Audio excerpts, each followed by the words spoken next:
हाँ देखिए, आज हम महासागरीय जल धारा के बारे में पढ़ेंगे। महासागरीय जल धारा क्या होती है, ये क्यों चलती है और कैसे चलती है। ठीक, तो देखिए महासागरीय जल धाराएं जो है महासागर में बहने वाली बड़ी बड़ी नदियों के समान होती हैं और ये निरंतर सतत एक ही दिशा में चलती रहती है।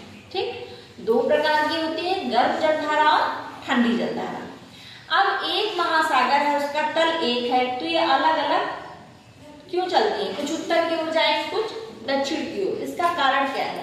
तो इसका कारण है तापमान, दाब, लवणता, वर्षा की मात्रा आदि में अंतर। और जो समुद्र तट की जो कटिंग होती है उसमें जो अंतर, और इसी तरह विषुवत रेखा पे तापमान बहुत अधिक है तो दाब हो जाएगा कम, तो और लवणता भी क्या हो जाएगी, जहां तापमान अधिक रहेगा वहां लवणता हो जाएगी अधिक, क्योंकि पानी उड़ जाएगा।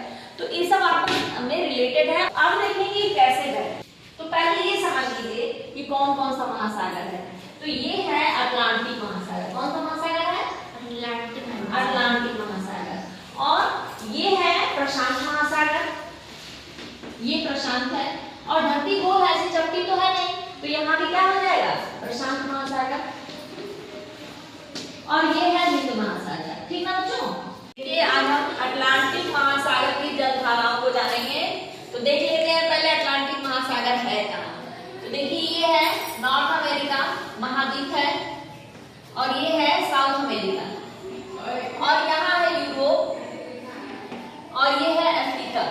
ठीक, इसके बीच में जो महासागर है इसी को कहते हैं अटलांटिक महासागर।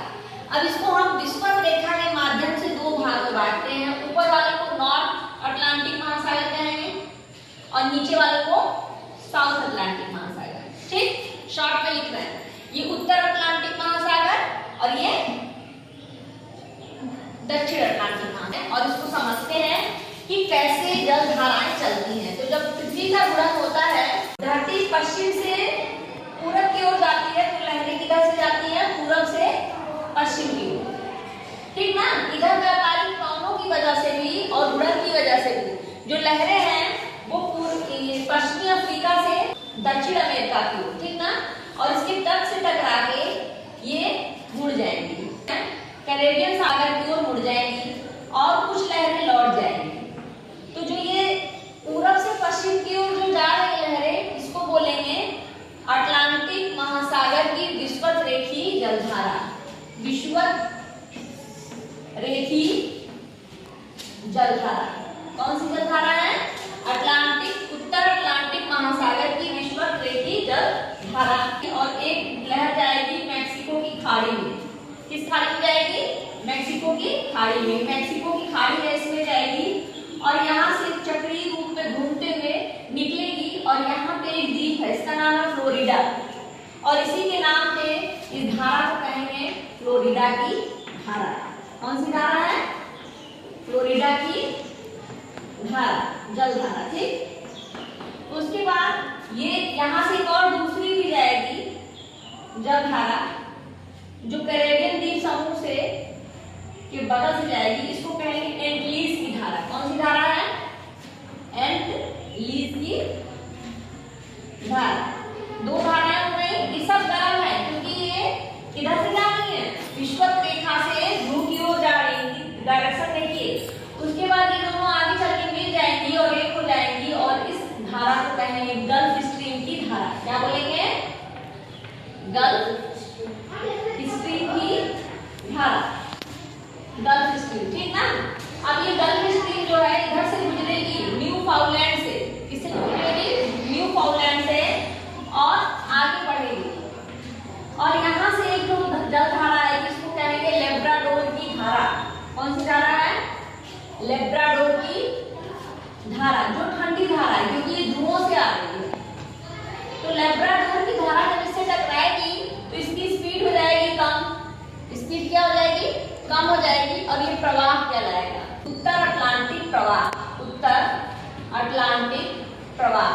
प्रवाह जो है जब करंट की जो स्पीड होती है, धारा की जो स्पीड होती है बहुत कम हो जाती है, धीमे हो जाती है, तो उसको प्रवाह कहते हैं। ये प्रवाह हो जाएगी और इसकी एक धारा ऊपर की ओर जाएगी, और इसको कहेंगे नार्वे की धारा। कौन सी धारा है? नार्वे की धारा, और एक जाएगी नीचे की ओर, इसको कहेंगे रेनल की धारा। क्या कहेंगे? रेनल की धारा। फिर देखिए अब ये आगे बढ़ के इधर की ओर जाएगी, इसे कहेंगे कनाली की धारा, और ये कनाली की धारा फिर धक्का देगी विषुवत रेखी जलधारा को धक्का देगी, और ये पूरा चक्र बन गया चक्र, और इस चक्र को कहते हैं गायर। एक गायर बन गया। क्या बन गया? गायर बन गया, ठीक ना। ये कनाली की धारा। एक बार इसको और देख लेते हैं कि सबसे पहले जो है गर्भाधिक पवनों की वजह से और पृथ्वी की घूर्णन की वजह से जल धाराएं जो है ये पूर्व से पश्चिम की ओर जाएगी और महाद्वीप से टकरा के दो भाग में विभक्त हो जाएगी। एक जाएगी मैक्सिको की खाड़ी में, और दूसरी धारा जो है कैरेबियन द्वीप से होते हुए दोनों दो भाग में बढ़ के आगे जाके एक हो जाएगी। तो जो फ्लोरिडा द्वीप के पास से गुजरेगी उसको कहेंगे फ्लोरिडा की धारा, और जो कैरेबियन द्वीप से गुजरेगी उसको कहेंगे एंटीज की धारा। ये दोनों धारा कैसी रहेगी? गर्म। ठीक। उसके बाद ये दोनों एक हो जाएगी और मिलकर जब बहेंगी तो इनकी रफ्तार बहुत तेज हो जाएगी। जब धारा की स्पीड बहुत तेज जाती है तो उसको स्ट्रीम कहते हैं, तो उसको गल्फ स्ट्रीम कहेंगे। क्या बोलेंगे? क्योंकि इन सब की दिशा विषुवत रेखा से ध्रुव की ओर है, इसलिए इसे ये सब कैसी रहेगी? गर्म रहेगी। उसके बाद आगे जाने पे लेब्राडोर की धारा यहाँ पे इससे टकराएगी, और गर्म और ठंडी जहाँ जलधाराएं मिलेंगी वहां पे मछली उत्पादन का बहुत अच्छा केंद्र बनता है, क्योंकि वहां की परिस्थितियां मछली के लिए अनुकूल हो जाती है। धुंध भी होता है, जहाँ गर्म और ठंडी जलधाराएं आपस में टकराती हैं वहां पे पानी कैसा होता है? मछलियों के उत्पादन के लिए अनुकूल होता है। तो न्यू फाउंडलैंड के पास ये क्षेत्र जो है इसको क्या बोलेंगे? Grand bank. ये मछली उत्पादन का एक बहुत अच्छा केंद्र है। ये यहाँ से जो है जो लेब्राडोर है ये ध्रुवों से प्लैंकटन नामक एक घास लेके आती है जो मछली को खाती है। तो छोटी मछलियां उनको खाने के लिए उस घास को आती है, और छोटी मछलियों को खाने के लिए बड़ी मछलियां वहां आती हैं। तो ये मछली उत्पादन का एक बहुत अच्छा केंद्र बन जाएगा। तो जहां जहां याद रखिएगा गर्म धारा और ठंडी धारा आपस में मिलती है वहां पे मछली उत्पादन का केंद्र हो जाता है। उसके बाद ये आगे बढ़ेगी और किसके? पछुआ पवनों के प्रभाव से। पछुआ पवन जो है 30 से 35 डिग्री से शुरू होती है और 60 से 65 डिग्री पे बहती है। तो पछुआ पवनों के प्रभाव से इधर की ओर मुड़ जाएगी, और चूंकि ये दोनों टकराई है स्पीड कम हो जाएगी, तो इसको कहेंगे उत्तर अटलांटिक प्रवाह। और उत्तर अटलांटिक प्रवाह द्वीप से टकराने के बाद दो भाग में बटे, एक ऊपर की ओर जाएगी इसको नॉर्वे की धारा कहेंगे, और एक नीचे की ओर जाएगी इसको रेनल की धारा कहेंगे। तो ये दोनों में कैसी रहेगी? गर्मी रहेगी। उसके बाद एक धारा कनारी द्वीप के पास आएगी तो इसको कहेंगे कनारी की धारा, और ये रहेगी ठंडी। तो लेब्राडोर और कनारी दो धाराएं उत्तर अटलांटिक महासागर में कैसी हो गई? ठंडी। अब दक्षिण अटलांटिक महासागर में आते हैं।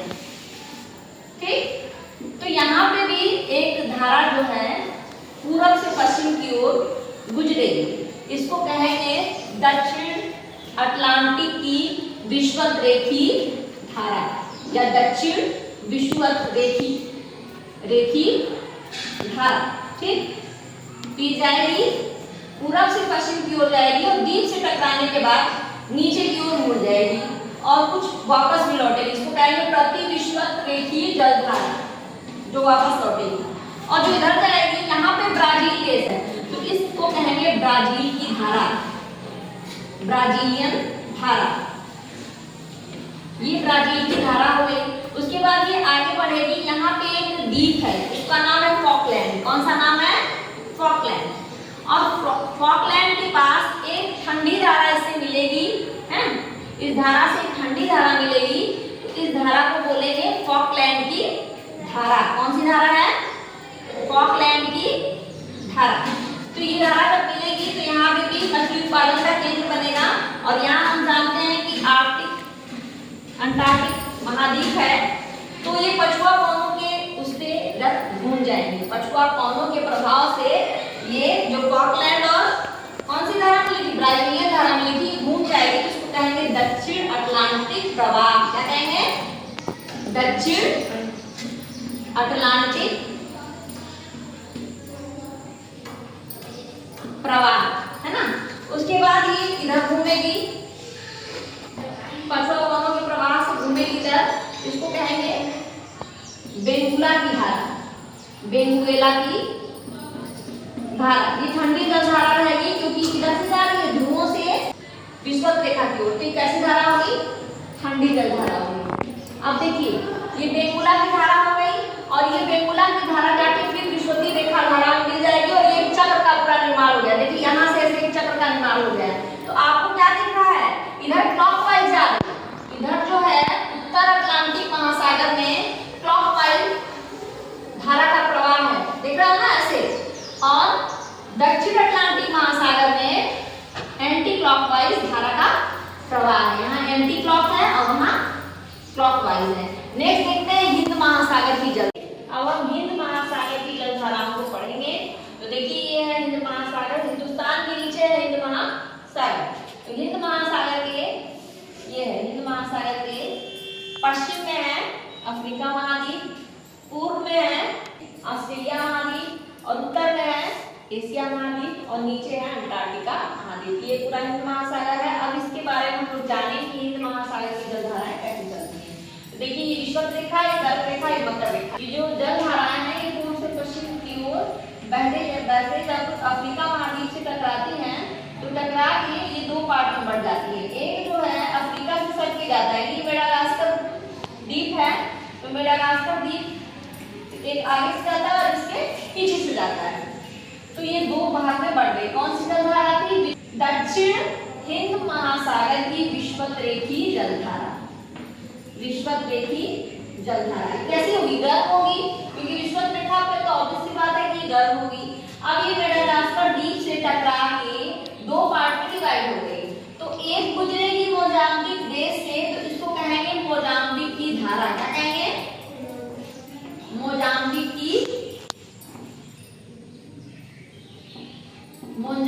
की धारा। ठीक, फिर दूसरी जो है बच्चों वो मेडागास्कर से जो आगे से जा रही है इसको कहेंगे मेडागास्कर की धारा। मेडागास्कर की धारा। ठीक, उसके बाद जो है ये दोनों आके एक हो जाएंगी। जब ये एक हो जाएंगी तो यहाँ पे ठंडी जल धारा से बहेंगी और पछुआ पवनों की, जब ये एक होगी तो इनको कहेंगे अगुलहास की धारा। अगुलहास की धारा, दोनों एक हो गई। और फिर पछुआ पवनों के प्रभाव से ये सब मुड़ जाएंगी पश्चिम की ओर, और जब ये पश्चिम की ओर मुड़ेंगी तो इसे कहेंगे दक्षिण हिंद प्रवाह। क्या कहेंगे, दक्षिण हिंद प्रवाह। अब देखिए ये ऑस्ट्रेलिया है, तो ऑस्ट्रेलिया का ये पूर्वी तट है और ये है पश्चिमी तट, ठीक ना। तो उसके बाद जो है ये ऑस्ट्रेलिया के पास जब आएंगी तो ऑस्ट्रेलिया महाद्वीप से टकरा के फिर उत्तर की ओर बहने लगेगी और इसको कहेंगे पश्चिमी ऑस्ट्रेलियन जलधारा। पश्चिमी ऑस्ट्रेलियन जलधारा। ठीक, अब देखिए चूंकि ये किधर जा रही है, ध्रुव से विषुवत रेखा की ओर जा रही है, तो ये कैसी जलधारा रहेगी, ठंडी। कैसी रहेगी, ठंडी। और बाकी सब कैसे रहेगी, गर्म। ये और ये दो ठंडी रहेगी, बाकी सब गर्म है। तो देखिए यहाँ पे एक दायरा का निर्माण हो गया, तो ये फिर एक एंटी क्लॉकवाइज चक्र बन गया। चक्र दिख रहा है ना।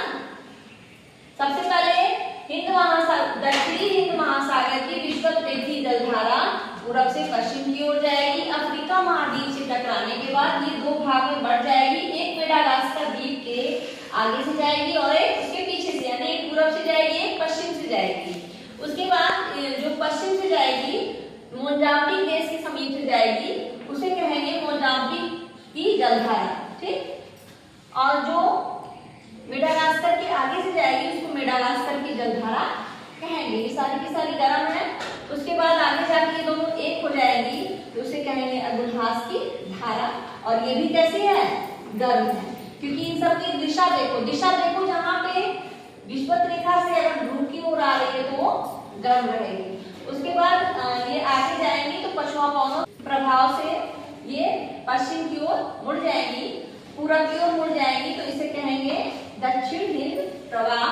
और उसके बाद फिर ये आगे बढ़ेंगी और ऑस्ट्रेलिया महाद्वीप से टकराएंगी, तो इसे कहेंगे पश्चिमी ऑस्ट्रेलियन जल धारा।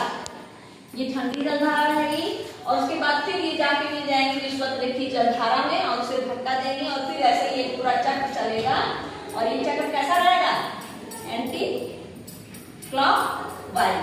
नेक्स्ट देखिए, इसमें तो जगह कम है और उसमें महाद्वीप की संख्या ज्यादा है, लेकिन इसमें से भी उत्तर विषुवतीय जल धारा चलेगी, उत्तर विषुवतीय जल धारा चलेगी और फिर ये अफ्रीका महाद्वीप से टकरा के मुड़ जाएगी और मुड़ने के बाद जो है ये ऐसे एम शेप में, यहाँ अधिकतर मानसूनी पौने बहती है, एम शेप में बहेगी। आज हम प्रशांत महासागर की जल धाराओं को पढ़ेंगे। इससे पहले हम अटलांटिक हिंद महासागर पढ़ लिए हैं, तो प्रशांत बाद देखेंगे। कौन सा महाद्वीप है? एशिया। प्रशांत महासागर के पश्चिम में है एशिया महाद्वीप और पूर्व में है नॉर्थ अमेरिका, ठीक, उत्तरी अमेरिका, और नीचे है साउथ अमेरिका यानी दक्षिण अमेरिका महाद्वीप, और यहाँ है ऑस्ट्रेलिया, और ये बीचों बीच है प्रशांत महासागर। कौन सा महासागर है? प्रशांत महासागर। विषुवत रेखा इनको दो भाग में बांट रही है, ऊपर हो जाएगा उत्तरी प्रशांत महासागर और नीचे हो जाएगा दक्षिणी प्रशांत महासागर। तो आप लोगों को हम बता चुके हैं कि पृथ्वी की घूर्णन के कारण और व्यापारिक पवनों के कारण जो ट्रेड विंड्स होती हैं और पृथ्वी का जो घूर्णन होता है उसकी वजह से एक अपकेंद्री बल लगता है। इससे जो है पृथ्वी तो घूमती है पश्चिम से पूरब की ओर, है ना, पृथ्वी घूमती है पश्चिम से पूरब की ओर, लेकिन जो धाराएं हैं, जल धाराएं हैं, वो कहां से जाती हैं? पूर्व से पश्चिम की ओर। विषुवत रेखा की दोनों ओर एक धारा उठती है पूरब से पश्चिम की ओर, है ना, उसे कहते हैं विषुवत रेखीय जल धारा, है ना। तो यहाँ प्रशांत महासागर की है, इसे कहेंगे प्रशांत महासागर की विषुवत रेखीय जल धारा। इसको कहेंगे उत्तरी प्रशांत महासागर की विषुवत रेखीय जल धारा, विषुवत रेखीय जल धारा, ठीक। और ये हो जाएगी दक्षिणी प्रशांत महासागर की विषुवत रेखीय जल धारा। तो दोनों पूरब से पश्चिम की ओर चलेंगी और चलते चलते महाद्वीप से टकराएगी और महाद्वीप से टकरा के ये एंटी क्लॉकवाइज घूम जाएगी और ये क्लॉकवाइज घूम जाएगी। जापान कंट्री है, कौन सी कंट्री है? जापान। तो जापान कंट्री के पास जब जाएगी तो ये दो भाग में बढ़ जाएगी, जापान के पूरब से जाएगी और एक जापान के पश्चिम से, यानी कि जापान के पास जाते जाते ये दो भाग में बढ़ जाएगी, एक जापान के पूरब की ओर से जाएगी और एक पश्चिम से जाएगी। तो जो पूरब की ओर से जाएगी उसे कहेंगे क्यूरोशियो, क्यूरोशियो जल धारा, ठीक। और जो जापान के पश्चिम से होकर जाएगी इसको कहेंगे सुशिमा। कौन सी जल धारा है? सुशिमा जल धारा। जापान के पास आके दो भाग में बढ़ जाएगी, एक को कहेंगे सुशिमा जल धारा और दूसरे को कहेंगे क्यूरोशियो जल धारा। उसके बाद आगे जाके ये दोनों एक हो जाएंगी और ऊपर से एक जल धारा आएगी जिसको कहेंगे आयोशियो जल धारा, आयोशियो जल धारा या फिर यूराइल की धारा, यूराइल की धारा। इससे ये दोनों एक दूसरे से आपस में मिलेंगी तो यहाँ पे मछली उत्पादन का केंद्र हो जाएगा, क्योंकि ये ध्रुवों से आ रही है, ये ठंडी है क्योंकि ध्रुवों से आ रही है तो ये ठंडी जल धारा है और इधर से ये विषुवत रेखा से जा रही तो ये गर्म रहेगी। तो जब गर्म और ठंडी जल धारा आपस में मिलेगी तो यहाँ मछली उत्पादन का बहुत अच्छा केंद्र बन जाएगा। आगे बात समझ में, यहाँ और धुंध भी हो जाएगा, ठीक ना। तो यहाँ से आप देखिए ये सारी की सारी जो विषुवत रेखा से होके गुजर रही है, क्योंकि विषुवत रेखा पे गर्मी बहुत ज्यादा होती है, तो विषुवत रेखा से जो होके गुजरेगी, विषुवत रेखा से जो ध्रुवों की ओर जाएगी वो गर्म जल धारा रहेगी और जो ध्रुवों से विषुवत रेखा की ओर आएंगी वो ठंडी रहेगी। तो ये सब जाएंगे जब विषुवत रेखा की, ये भी गर्म है, यूरोशियो भी गर्म है, सुशिमा भी गर्म है, लेकिन आयोशियो और क्यूराइल की जल धारा जिसको कहते हैं वो कैसी है? ठंडी है। अब ये दोनों मिली आपस में तो इस धारा का जो प्रवाह है वो धीमे हो गया, जो इसकी स्पीड है वो धीमे हो गई, तो इसको कहेंगे उत्तर प्रशांत प्रवाह। क्या बोलेंगे?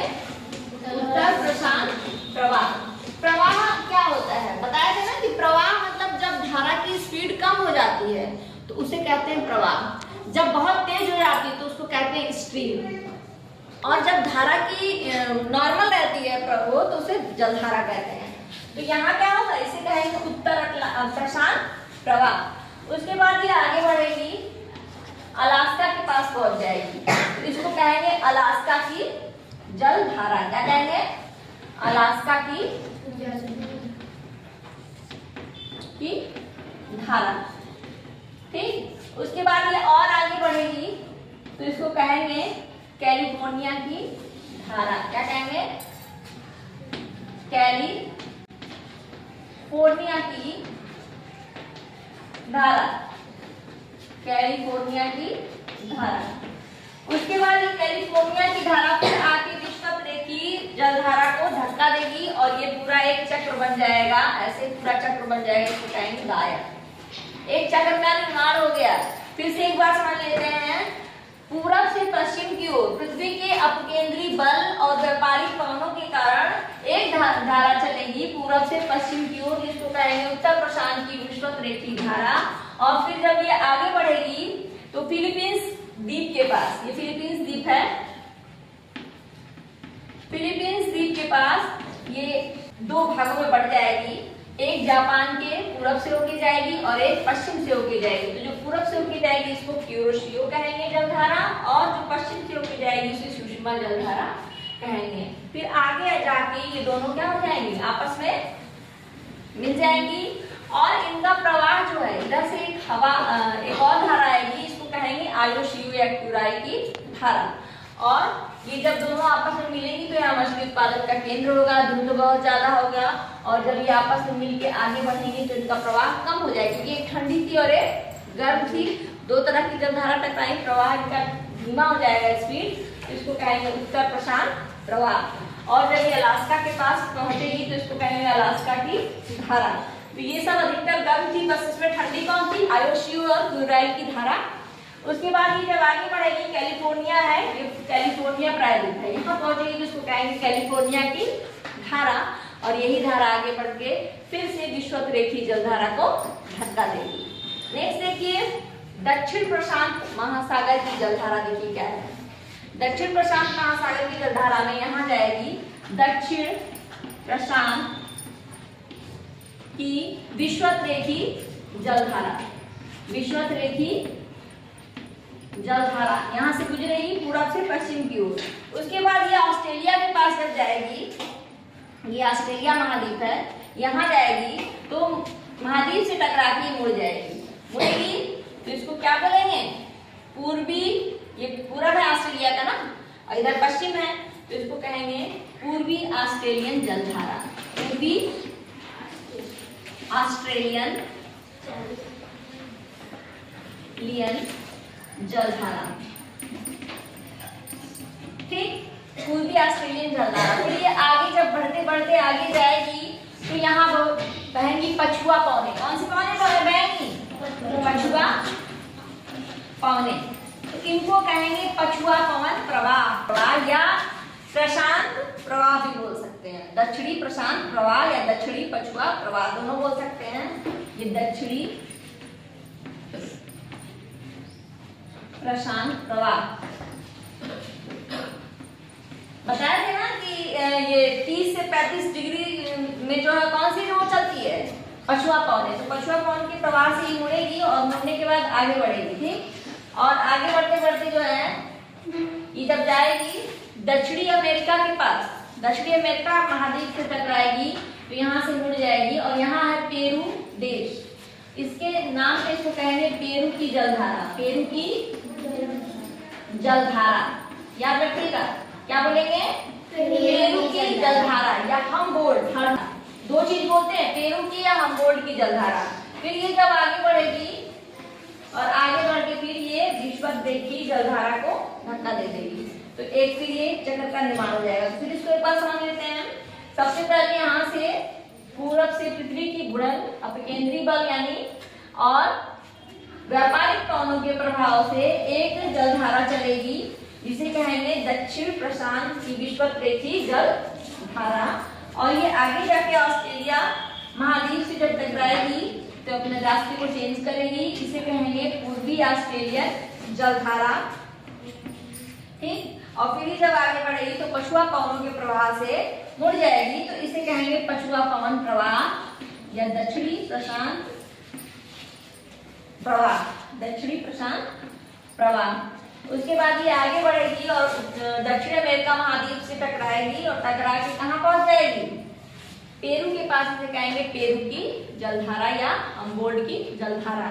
अभी किधर से आ रही है, ध्रुव से आ रही है, इसलिए ठंडी जलधारा रहेगी। कैसी रहेगी, ठंडी जलधारा। ठीक, और फिर ये धक्का दे विश्वप्रेक्षी जलधारा को। अब देखिए यहाँ से दो जलधाराएं चली हैं, एक उत्तर में और एक दक्षिण में, विश्वप्रेक्षक से आ रहे, तो कुछ इधर मुड़ी, कुछ इधर मुड़ी और कुछ लौट भी जाती हैं। तो जो लौटेंगे उनको कहेंगे प्रति विश्वप्रेक्षी जलधारा। क्या बोलेंगे, प्रति विश्वप्रेक्षी विश्वप्रेक्षी जलधारा। तीन जलधाराएं हो गई, ये हर महासागर में होती है। ठीक ना, ये जो तीन जलधाराएं ये हर महासागर में होती है। जिस महासागर में रहेगी उसको महासागर का नाम रख देंगे। होती है विश्वप्रेक्षी जलधारा ही है। क्या नाम है इसका, विश्वप्रेक्षी जलधारा। तो कहीं से भी अगर आपको शुरू करना है तो सबसे पहले बोलेंगे कि पूर्व से पश्चिम की ओर दो रेखाएं, दो जलधारा चलती हैं, प्रशांत विश्वप्रेक्षी जलधारा ना, और ये इधर क्लॉकवाइज मुड़ती है और ये एंटी क्लॉक। उत्तर प्रशांत जो जलधारा है वो क्लॉकवाइज मुड़ जाती है और दक्षिणी प्रशांत महासागर की जो जलधारा है वो एंटी क्लॉकवाइज मुड़ जाती है, और कुछ उसमें से जो है लौट जाती है, जिनको प्रति विश्वप्रेक्षी जलधारा कहते हैं। और इसी से अल नीनो और ला नीनो प्रभावित होता है। देखो अभी यहाँ ला नीनो होता है, लेकिन जब ये किसी वजह से पेरू की जलधारा जो कमजोर हो जाती है तो ये जो प्रति विश्वप्रेक्षी जलधारा है ये यहाँ बहना शुरू कर देती है। इसी से